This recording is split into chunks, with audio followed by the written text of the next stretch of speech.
Renda fixa, renda variável.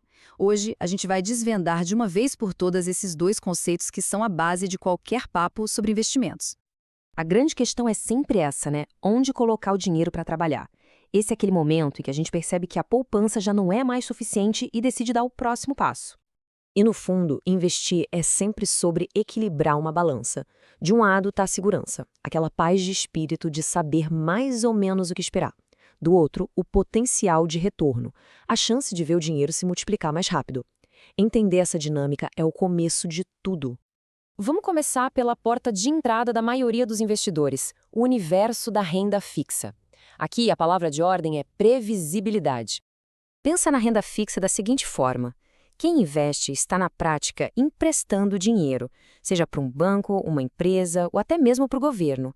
E a parte mais importante é que as regras do jogo, ou seja, como a remuneração vai ser calculada, já são combinadas logo no início. E olha que interessante, mesmo nesse mundo fixo, existem variações.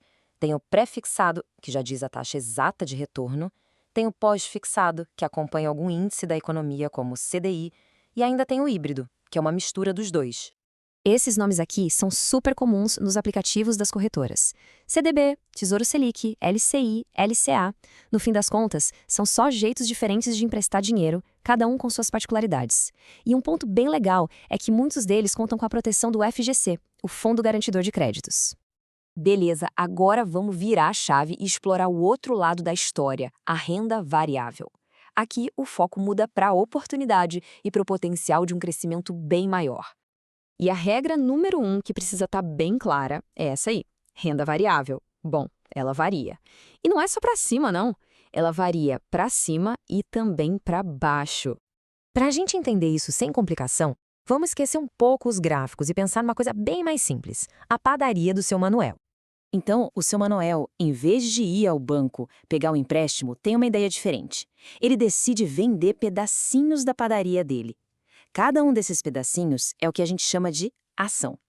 E aqui está a grande sacada. Ao comprar uma ação, a pessoa não está emprestando dinheiro, ela está se tornando sócia do negócio. O ganho vem se a padaria crescer e também com a divisão de uma parte dos lucros. Certo, agora que a gente já entendeu a ideia por trás de cada um, vamos colocar os dois lado a lado para comparar direitinho. Essa tabela aqui resume perfeitamente a troca que a gente falou lá no começo. Na renda fixa, o risco é baixo, a previsibilidade é alta, mas o potencial de retorno é mais limitado. Já na renda variável, o potencial de ganho é bem maior, só que isso vem junto com um risco mais alto e uma previsibilidade bem menor. Ok, mas, na prática, de onde vem o dinheiro em cada uma dessas modalidades? Como é que o bolo cresce? Na renda fixa, é simples. O ganho vem dos juros que foram combinados lá no início. Já nas ações, na renda variável, existem duas formas principais de ganhar. A primeira é com a valorização da ação, ou seja, o pedaço da empresa passar a valer mais. A segunda é recebendo dividendos, que nada mais é do que uma parte do lucro que a empresa divide com os sócios. Agora, um assunto que ninguém gosta, mas é super importante: os impostos. Em qualquer investimento, a gente tem que lembrar que existe um sócio que sempre participa dos lucros, o governo. É fundamental entender como isso funciona.